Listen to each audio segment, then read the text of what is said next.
tugaruka ku rugendo rw'intumwa y'Imana Dr Paul Gitwaza muri Australia. Reka tubanze turebe ku ntego inkuru yari yatumye ajya muri uru rugendo no muri iyi migi, hanyuma n'umusaruro waba waravuye muri uru rugendo. So murakoze cyane kandi ndabashimiye kunyakira no kuntumira muri iki kiganiro. Ngasanga nk'inshuti yanjye Oda nubwo yagiye ku ruhande. Yego. Mu magambo make ndagira ngo mbanze mvuge impamvu yo ituma Apostle ajya mu rugendo ni imwe. Yego, yego. Ihora ari imwe. Yego. Yego. Ni intumwa ijyana ubutumwa. Yego.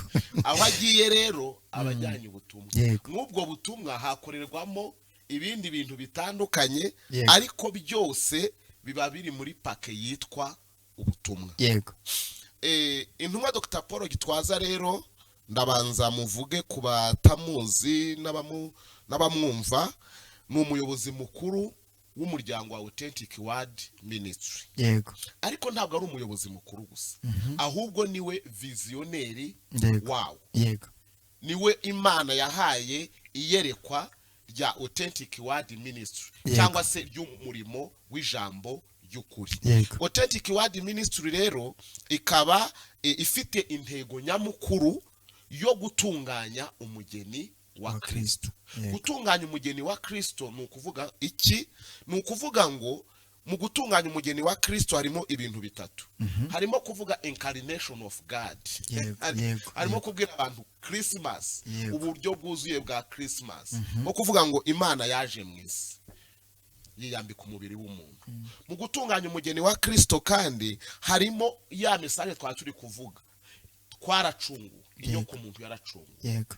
Mu gutunganya umugeni wa Kristo harimo kongera kumubwira ngo hora witeguye kuko azaza, Kristo azaza dutware. Muri icyo rero cyo gutunganya umugeni wa Kristo habamo ibintu bitandukanye. Harimo ivugabutumwa, harimo gushinga amatorero, harimo kugira hirya no hino. Yego. Kuba rero ari we founder kandi akaba niwe na president wa Authentic Word Ministry ku isi, bituma aha agenda mu bihugu byose kugira ngo asohoze umurimo w'intumwa. Yego. Yego.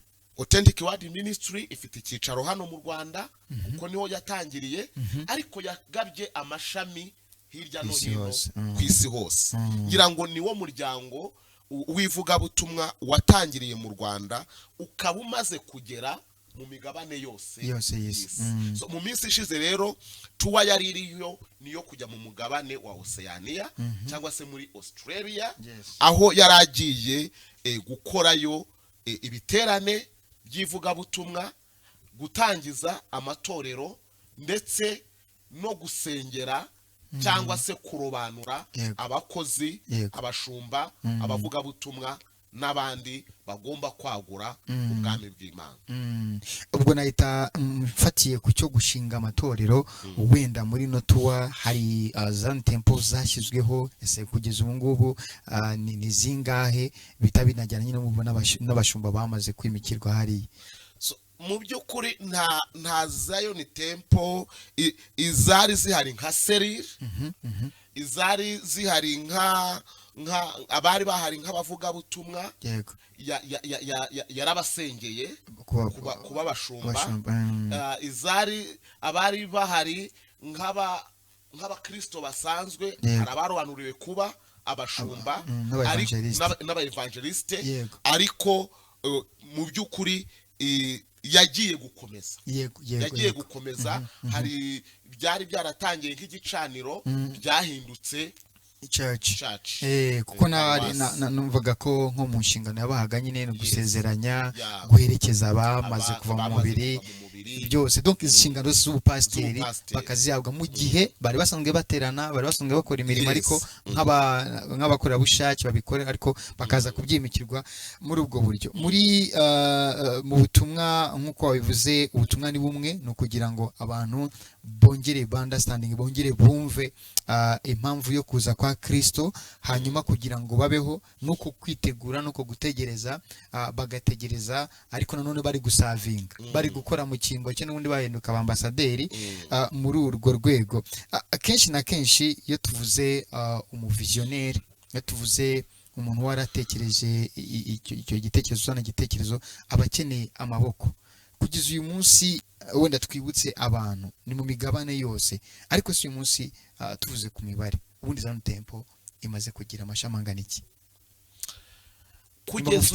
Kugeza uyu munsi mu mibare Zion Temple imaze kugira amaparuwase 130. Amaparuwase 130 ku isi yose, ikaba iri mu migabane yose y'isi. Ni ukuvuga ngo muri Afurika irahari, mu Burayi irahari, muri Amerika irahari, muri Aziya irahari, no muri Oceania irahari. Naho irahari. Kugeza ubu ngubu wenda reka tujye nko muri Aziya, murabikurikirana umunsi ku munsi. Iyo batanze imibare nka Aziya, niho hantu bafite ababudisite bafite imibare minini. Zion Temple iri kugira uruhare rungana gute mu guhindura bari abantu cyane cyane muri bice bya Aziya? Iyo murebye mu mibare n'ubwiyongere na understanding, cyane cyane ko niyo bigeze hari nk'ibihugu hariya binabatoteza, hakiriho gutotezwa k'ubukristo. Ese kugeza ubu aka kanya ishusho mwamubona n'amakuru mwamukurikirana ku bakristo bariyo bihagaze gute? Muri Aziya dufite icyo bita ama ground churches. Ground churches ni ukuvuga ngo ni amacaci ahari abwiriza akora ariko asa nk'akora mu ibanga rikomeye, kuko nk'uko bivuze hariya mu bihugu byaho batoteza abavuga butumwa. Kuva rero ngo usanga uburyo bw'ivuga butumwa usanga mu buryo bw'ivuga butumwa hariya imibare y'abakizwa iriyongera, umunsi ku wundi iriyongera, kubera ko Zion Temple buriya ifite strategy yo gukorera mu kintu cyitwa ADUS cyangwa serire, imiryango 12 rero bashobora kuba ari abaturanyi, 12 bashobora kuba ari abo mu nzu yawe, ariko ikigaragara nuko ubutumwa muri Aziya buri kugenda bwiyongera, abantu abakizwa baragenda biyongera. Ngira ngo muri Afurika haguruka y'ubushize mwabonye abashinwa bakijijwe, bakiriye Yesu nk'umwami n'umukiza, bahagarariye Zion muri China. Kandi niba hari ikintu kigoye, ahantu hagoye gutangiza caci ni muri China. So usanga rero ubutumwa buri kugenda bwiyongera. Hanyuma ntabwo turi buze kubura kuba twakitsa ku butumwa butandukanye yagarutseho, ariko noneho hari ubwagarutse muri ku mbuga nkoranyambaga, cyane cyane kuri tuvuge kuri discipline yavugaga, yagarutse ku myambarire, cyane cyane wenda agaruka ku bajene bashobora kujya imbere ku gatuti, imyambarire akavuga ati no myambarire iyo bigeze ku ruhimbi ntago byari bikwiriye, hari uburyo bunoze bakagombye kuba umuntu bugaragaza isura yakagombye kubiranga umuntu ugiye ku ruhimbi. Ibi ngibi benshi wenda bijyanye n'iterambere ahantu riri, benshi baravugaga bati oya se nanone ibi ngibi ntago byakagombye kuba ari aposto uri kubivuga kuri ku rwego rwe, ati nyaboneka ibi niki biza kuvugwaho byinshi, ariko nkamwe yabivuze kuriya bikaba kritike. Bundi mu by'ukuri abantu bakwiye kumva iki igihe cyose umuntu ari mu nshingano z'umubyeyi, uri gutesha, uri kureba utareba uyu munsi, ahubwo areba aho ibintu biri kujyana abantu bo batari kubona, ariko we nyine akahabona, ariko bo ntibabona hari kuberekeza n'icyo ari gutesha n'icyo ari kurwanya, abantu bakabitwara mu buryo bwabo. Niki twababwira cyangwa twasobanura, cyane cyane duhere kuri cyo ngicyo cya mbere yavugaga bati ibintu by'imyambaro, amapantaro, ibiki bindi, kandi benshi bashishikariye kubyambara muri iyi minsi. Kugira ngo nsubize icyo kibazo umbabarire ngisubize mpereye kure. kugira ngo tuze kucyumva abantu bagisobanukirwe, ndagira ngo tubanze twumve umumaro w'intumwa. yego Ubundi iyo umuntu yiswe intumwa, umuntu akitwa visionnaire, yego aba afite uwuhe mumaro? yego Bibiliya ivuga iki ku mumaro w'uwo muntu? yego Ese afite uwuhe mumaro mu itorero? yego Icya mbere, intumwa ni umuntu uba ufatwa nk'urufatiro rw'intumwa yego rw'itorero. yego Kuko Abefeso igice cyaho cya 2 duhere ku murongo wa 19 kugeza ku murongo wa 20 haravuga ngo namwe ntimukiri abanyamahanga, yego ahubwo mwegejwe hafi n'Imana, Yego. ngo mwubatswe ku rufatiro Ehe, rw'intumwa n'abahanuzi. yego Ni ukuvuga ngo intumwa ni foundation, Ishyiraho urufatiro. ishyiraho urufatiro rw'itorero. Yego. Kuri yo ku ntumwa, Yego. ku mpano y'intumwa, Yego. niho Kristo yashyize itafari, yego yego urufatiro rw'itorero. Yego. Ngo noneho Yesu nawe ngo akaba ibuye rikomeza yamfuru imfuruka. Mu yandi magambo ntagiye kure, intumwa ibereyeho gushyiraho urufatiro Yego. itorero rigomba kugira uti Standard. kubakiraho. Yego. Igomba gushyiraho amahame igomba gushyiraho imirongo ngenderwaho. yego Icya kabiri, intumwa ibereyeho guhamya ubuzima n'umuzuko wa Kristo. yego Ubuzima bishatse kuvuga iki? Style, Christ style life. yego yego Nuvuga ngo iyo tuvuze ubuzima cyangwa se tuvuze icyitegererezo, style, yego nuvuga ngo ibereyeho guhamya ubuzima, imibereho n'umuzuko, ipfa n'umuzuko byande bya bya Kristo. Kristo. Aha ngaha tugaruka aho Yesu yavuze ngo munyigireho. yego yego yego yego Kwiga. Intumwa ibereyeho kubwira abantu ngo nimugaruke. Hari izindi style, hari ibindi byitegererezo byinshi by'ubuzima, ariko twebwe icyitegererezo dufite ni Kristo. Icya gatatu, intumwa ibereyeho kwigisha no kuvuga ubutumwa. yego Preach and evangelist. Preach, Yesu kugira ngo mve preach na evangelist aho bitandukanira. Yesu yaravuze ngo mugende mu mahanga yose, mubwiriza abantu Yego. ubutumwa bwiza. Abizera muzababatize, mubigishe kwitondera amategeko yanjye, Yego. mubahindure Yego. abigishwa banjye Yego. nyakuri. Hari ukwigisha, no ku preaching no kubwiriza hari ukubwiriza, yego abamaze kwizera agahinda bakabatizwa, ariko noneho you have to teach them, kuba bigishwa nyakuri kubigisha.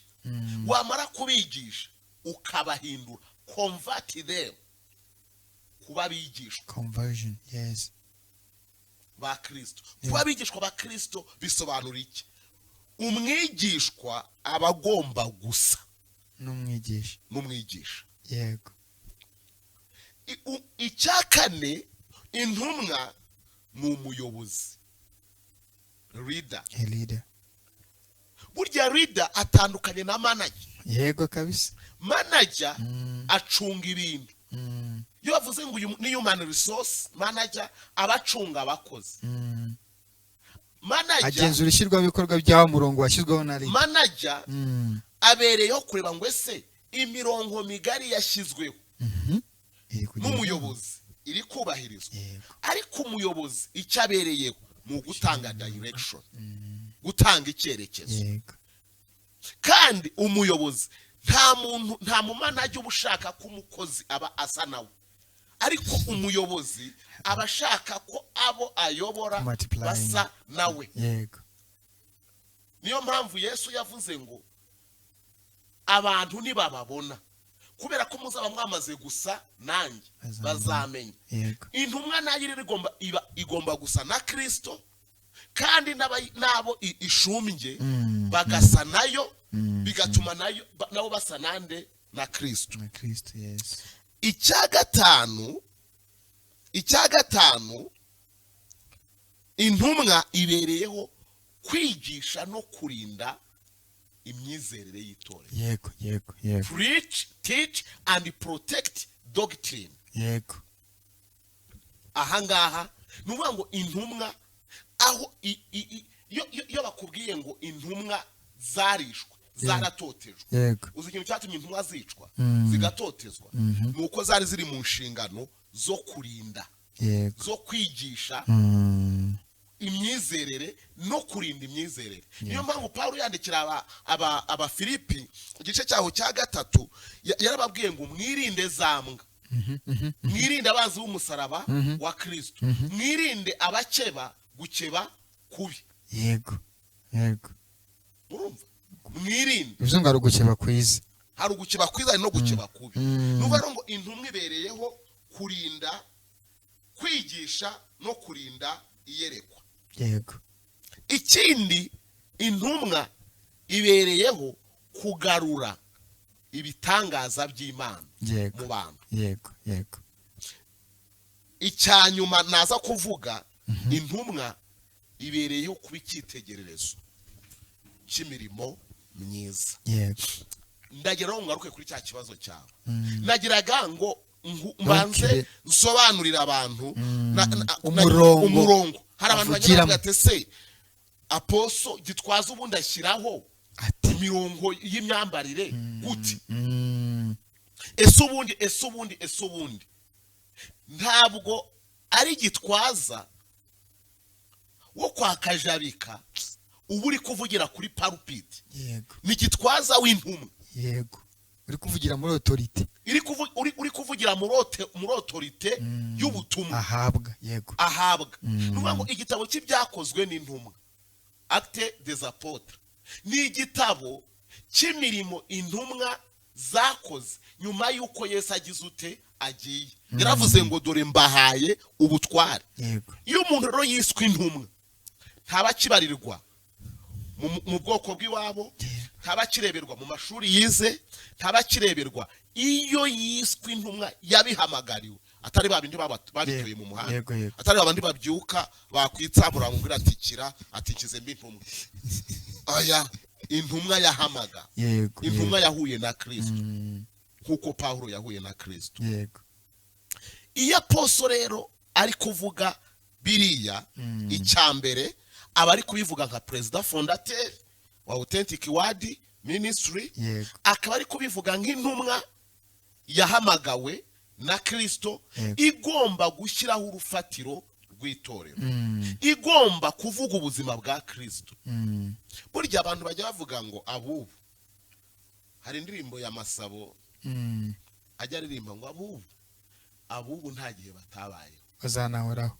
Yesu ariho, hariho abubu, yego hariho abakobwa, hariho abahungu bambara bigezweho mu gihe cyabo. yego yego Ariko Yesu yaravuze ngo abantu bazaza bakora ibitangaza mu izina ryanjye, bazaza bigisha mu izina ryanjye, bazaza bavuga ibi mu izina ryanjye, ngo ariko ntibazaba ari njye. yego ngo abigishwa baramubaza ati se abo bantu ko bazaba bakora nk'ibyo ukora tuzababwirwa n'iki? Yesu arabavuga ngo muzabamenyera ku mbuto zabo. yego Kuko igiti cyose kimenyekanishwa n'imbuto zacyo. Warubajije yatese imyambarire ko abantu bagiye bavuga ngo imyambarire n'igihe tugezemo. Ndagira ngo nkubwire ibintu bitatu bituma bitagize umuntu ariko bituma abantu bamenya uwo ari we. yego yego yego Icyambere physical appearance yawe. yego yego Umuntu yaravuze ngo mbwira uwo mugendana, yego ndakubwira uwo uri we. ndakubwira uwo uri we. Nuvuga ngo uko tugaragara mu maso y'abantu bituma tugira ubusobanuro. yego Hari imyenda ubona umuntu yambaye ugahita uvuga ngo uriya muntu akora muri Rwanda Revenue atiriwe akubwiye. Hari imyenda umuntu yambara ugahita uvuga ngo uriya muntu akora ku kibuga cy'indege. Hari imyenda wambara ugahita uvuga ngo uriya muntu akora uriya muntu ni umusirikare, uriya muntu ni iki, ni umupolisi, akora muri banki, akora muri banki. Hari n'imyenda rero imirimo abantu bakora bagiye bayiha izina ryayo. Yego. Bitavuze ko uwambaye teni do militaire ahita aba umusirikare. Yego. Ariko community murebye irabona umusirikare. Yego. Niyo mpamvu mu rwego rwo kwirinda kujijisha abantu uwuriwe kandi utari icyo uricyo kandi utari cyo ugomba kwirinda. Niyo mpamvu bashyiraho amabwiriza imyenda ya gisirikari bakayishyiriraho amategeko ayigenga. Yego. Imyenda y'abantu runaka bakayishyiriraho amategeko ayigenga. Imyenda rero ibwira itanga ubutumwa kuba kureba kuba kukurikira uwuriwe. Turi kumvikana ko umuntu atekereza byaba bifite aho bihuriye umuntu atekereza ariko ari aha. Umunyarwanda yaravuze ngo akuzuye umutima gasesekara ku munwa. Ahagaragara ubwo ngo ahagaragara. Akuzuye umutima gasesekara mu bikorwa. Yego. Wavuze ko ndi umwarimu kandi nabaye w'igihe kirekire. Yego. Nabaye umwarimu muri levels zose. Yego. Nigishije maternelle, nigisha primary, nigisha secondary, mbu umuyobozi w'ikigo. Yego. Psychology y'abana ndayizi. Psychology y'abantu ndayizi. Icyo umuntu atekereza mu mutwe ashobora kukigaragaza avuze. Yego. Akakigaragaza akoze ibimenyetso, akakigaragaza yambaye. Inzira zo gutanga ibimenyetso ni nyinshi. So ndi umunyamategeko. Ngewe ndi n'umunyamategeko. Niza amategeko. Iyo ugiye muri criminology na criminality hazamo isomo ryo gukora investigation. Yego. Ni gute ukora investigation. Yego. Hari umugabo umwe rero bita ndumva ari ndamwibagiwe ariko we yaravuze ngo igihe cyose ugiye gukora investigation ngo uzabanze urebe imyambarire y'umuntu inyogoshereye nuko akanura. We yemera ko intambwe ya mbere yo wageze ahantu habereye icyaha ugomba guheraho ukategoriza cyangwa se ukeka abanyabyaha nuko bagaragara. Uko bagaragara ku buryo mushobora guhura ari muri ntuza yabona uko usokoje yabona amaso yabatukuye wareba agahita agufata. Kandi ujye usanga tunavugishije ukuri iyo bari gutwara iyo polisi yakoze umukwabo wo gutwara aba inzererezi hari abireba n'abireka hari abitwara n'abireka. Niki ubundi ireba umwambaro wa niki nzererezi ireba imyambarire. Ni gute abantu bari mu muhanda ari 4 cyangwa 5 akuragwamo umwe ukuramo ukamwita inzererezi undi ntugi.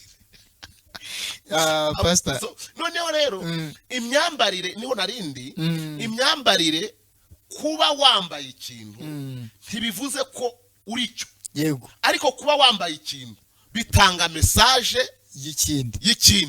Niyo mpamvu aposo cyangwa umubyeyi uwo ari we wese yakubwiye ngo ntuzambare gutya abavuga ngo ndabizi ko don't give this message. Yes, ntugatanga iyi message ituma abantu bakujaginga. Pawulo yaranditse aravuga ngo muri urwandiko rusomwa na bose. Ariko ndagira ngo nkubwire nize biology hari indwara bita daltonism. Daltonism ni indwara y'amabara. Nuvuga ngo iyo daltonism ituma umuntu yirwaye ibara ryose aribona nk'icyatsi kibisi. Yego. Nuvuga ngo ikintu cyose waba wambaye we amabara ayabona nk'icyatsi. Ngo bigeze ku mutuku ariko bibaka ibindi. Turi kumvikana. Noneho rero turi mu isi y'abadaltonism y'abantu barwaye daltonism. My God. Batakwenterpreta mwibara wambaye ahubwo bakwenterpreta mwibara ry'uko bagira ute babona ibintu. Nigeze kuganira na Oda mu hagatekerezo nagira ngo nongere musetse ko umuntu wigeze kurwara indwara yo mu mutwe. Asara iyo ndwara yamutererezaga gusa we yibonaga nk'ishaza. Nk'ishaza.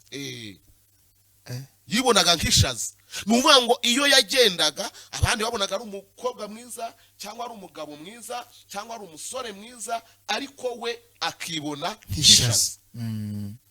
Iyo mwabaga muri kumwe rero nta kibazo, iyo yahuraga n'umuntu nta kibazo, iyo yahuraga n'inka nta kibazo, kabutindi kwari uguhura n'inyoni cyangwa inkoko. Yabonaga inkoko igiye gutora ryashaza, akabona inkoko igiye kumutora akagira ute akiruka. Isi rero yuzuwe n'abantu basaze ibisazi bitandukanye, ku buryo ukwiye kwirinda kubaha message yatuma bagira imyambarire. Rero impamvu yayigarutseho cyangwa yigarukaho, imyambarire, imisokoreze biri mu bintu bitanga message ikomeye cyane. Niyo mpamvu mujya no mu birori mukavuga ngo dress code yacu ni icyo ubashatse kuvuga. Niduhura wambaye gutya urahita ubona icyo ngiye gukora. Noneho rero hari umuntu ushobora kwambara ya kode yanyu, mwahura mu nzira ukamubwira gahunda mugiyemo kandi mutari muri kumwe. So imyambarire ifite ikintu gikomeye, message ikomeye mu buzima bwacu. Pastor murakoze, ndumva ni na mpamvu ntashatse kuinterruptinga nuko ibyo mwasobanuraga cyane cyane dushingiye ku nshingano z'intumwa. Akenshi wenda umuntu atumvise inshingano z'intumwa yareberera wa mugani nka apostle Gitwaza, akavuga Gitwaza ari kureba muri autorite umuntu yambaye icyo yambaye icyo ngicyo kidashira. Kuri social media abantu bavuga nguriya runaka, uriya ntabwo ari runaka wabivuze, byavuzwe n'intumwa kandi ifite authority, kandi iri gukorera muri authority. Hanyuma reka mitena nabitwarira aho ngaho, ngira ngo n'undi biraza guhita bitworera gusobanukirwa. Ariko reka tuvuge, nago dutinda cyane ku by'imisatsi, nago dutinda cyane kuri ku bya Rastafari kuko yengeye kubigarukaho, ahubwo turebe nge nifuje ko tureba satanisme muri concept twavuga ngo nk'ebyiri, cyangwa ari wenda turebe y'abantu, kubera yuko nakunze uburyo abantu benshi bashobora gupfa ikintu kubera ko uri kumva ikintu, ntabwo ndi kuguha amatwi ngo wenda numva uko we wumva ibintu, icyo bita perceptions. Ufite perception yawe, ufite perception yanjye, tubishyize ku meza twakumva na burya, ariko ugasanga biteze ikibazo. Muri satanisme, tuvuze satanisme, akavuga ati Rastafari ni satanisme, ariko iyo satanisme avuze abantu bo bagahita biyumvira l'individu yabaye portrayed satani niki. Ubundi satanisme, tuvuze satanisme isobanuro cyayo niki? Ikintu cya mbere tugomba kumva nanaca gato hariya, aposi yavuga ntavuga umuntu, yego, avuga system. The system. Satanisme ntabwo ari umuntu, yego, satanisme ni system, yego, turikumvikana. Kandi system y'imikorere, kandi mu bimwe intumwa ishinzwe mu kurwana na system, yego, y'ubuyobe, yego, kuko umuntu ashobora gushyiraho amadred akambara kuriya atari n'umurasa, atari muri system, yego, atari umurasa, adakora muri system rwose, atanayizi. Umunsi umwe nigeze kujya mu ntuza, uranyihangana nubwo ndi kubona amasaha yagiye. Umunsi umwe nigeze kujya gushyingura umuntu wo muri famiye. Hari umwana wo kwa data wacu wari muto cyane, ararira. Abantu bose bari barira, ariko ararira cyane, ararira. None ndagira ndamwegera, namwe ese kuko nagize amatsiko nk'uyu ari kurizwa ni, yego, namwe ndagira ndamwegera, ese niki kiri kukuriza? Ngo ngewe ngo bose ngo ntubona ukuntu mama yarize, ngo nyina ari kurizwa n'uwapfuye, undi nabararizwa nuko nyina yagize ute yari kurira. Kandi abantu bose baraho bazi ko abantu bose bari kuririraho bari kurizwa n'umuntu wagize ute wapfuye, yego. Hari abantu dufite bafite amadred, bafite imyambaro, bafite basokoza, bagira gutya, batazi niyo biva, ntibazi uwapfuye. They don't. Hari n'abantu bagiye kuri social media baravuga, ariko ntibazi uwagize ute wapfuye mu by'ukuri. They are not in system. Rero bavuze satanism ntabwo baba bavuze umuntu, baba bavuze imikorere, baba bavuze system. System ya satani rero ni iyi, ni system iyo by'ukuri yopoza standard z'ubumana, yego, yopoza standard z'ubumana. Hari abantu nagiye numva bavuga ngo Rastafarism ngo ikomoka ngo ifite ngo ibyanditswe bishingirwaho muri Bibiliya. Ndagira ngo nkubwire ko nta munsi numwe Satani yakoze adakoresheje ibyanditswe byo muri Bibiliya. Ahubwo icyo Satani akora abantu ntibanabizi, nta nubwo Satani cyakora akora kantu gato, akora tricks, akora icyo bita gufata ikintu akagita out of context. Uzi Satani ayobya Adamu muri Edeni ntiyigeze ahindura passage, ntiyigeze ahindura interuro, yahinduye ikintu kimwe. Ahari full stop, ahari akadomo yahasize akabazo. Kuko Imana yarababwiye ngo umunsi iki giti mwakiriyeho no gupfa muzapfa. Satani arabaza ngo harya yaravuze ngo umunsi mwakiriyeho no gupfa muzapfa. Usomye iyo nteruro wavuga ati ariko se ikibazo kiri, ariko yageze ku mwisho, ahari akadomo kabigira ihame, ahashyira akabazo opening a discussion. Satanism rero ni system ifata ukuri kw'Imana ikagukura mu itegeko ikagushyira muri discussion. Yego. Satanism ntabwo donc niyo system, niyo mikore itanga freedom of speech, kandi yo kuvugira hanze y'amahame y'Imana yashyize ihame, wowe ukahashyira itegeko cyangwa itegeko rihindagurika. Aho Imana yashyize imirongo, discipline. Ubundi discipline biri ibintu bibiri, igizwe n'amagambo abiri, yitwa harimo discipline, disciple and line. Disciple ni ugutoza, line ni umurongo. Discipline rero ni ugutoza umuntu umurongo agomba kugira ute kunyuramo. Cyangwa we kwitoza umurongo ukwiriye Imana yashyizeho discipline. Satanism ishyiraho choice, discussion. Iyo bavuze ngo ari ikintu inkunda, mwe mu bintu byatumye njya kwiga amategeko, ni ikintu nashakaga kumva neza, ikintu bita human rights, uburenganzira bwa muntu. Ni iki bita uburenganzira? Ndabisesengura sanga uburenganzira ni iki, ni ukurenga inzira. Hari inzira zasetinzwe, hari norme zashyizweho. Noneho wowe ntushaka kugendera muri izo norme, wazirenze. N'uburenganzira wazirenze, za norme wazirenze. Noneho za norme kubera ko wazirenze, nta uri gukuraho akadomo ukazanaho akabazo. Wakuyeho akadomo kubera iki? Norme nukuza akagombye kugenda full stop. Noneho ukizeho akabazo, kuki ngenda gutya? N'uburenganzira bwa muntu. Nuvuga ngo uyu muntu yemerewe kurenga norme, izi nzira. Iyo niyo Satanism.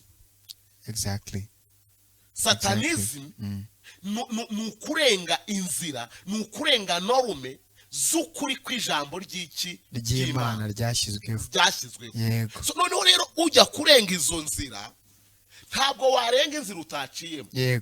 Uyicamo ahubwo ukarenga imbibi, ukarenga boundaries, ukajya out of boundaries. Iyo ugiye out of boundaries rero uba warenze inzira. Umumaro w'intumwa ni kubwira abantu ngo dore system. Iyo rero avuga ngo Fariarism, Rastafarism ni Satanism, ntabwo avuze ngo abantu, ahubwo avuze system. Muri iyo system rero harimo iki? Harimo gukura ibyanditswe out of context, kubikura mu cy'Imana yagize ute yavuze, ku developing the egoism, ibireba abantu ku giti cyabo, kurusha biba universal truth. So nagiye numva abantu badiscuss, njya nkunda kureba. Anyway, sinize cyane ariko amashuri nize arampagije, ariko njya nibaza ukuntu umuntu iyo ataramenya incarnation, uburyo Imana yigize umuntu, ibintu byose abitekereza mu muntu waguye. Doctora uyibona mu muntu waguye, masters uyibonera mu muntu waguye.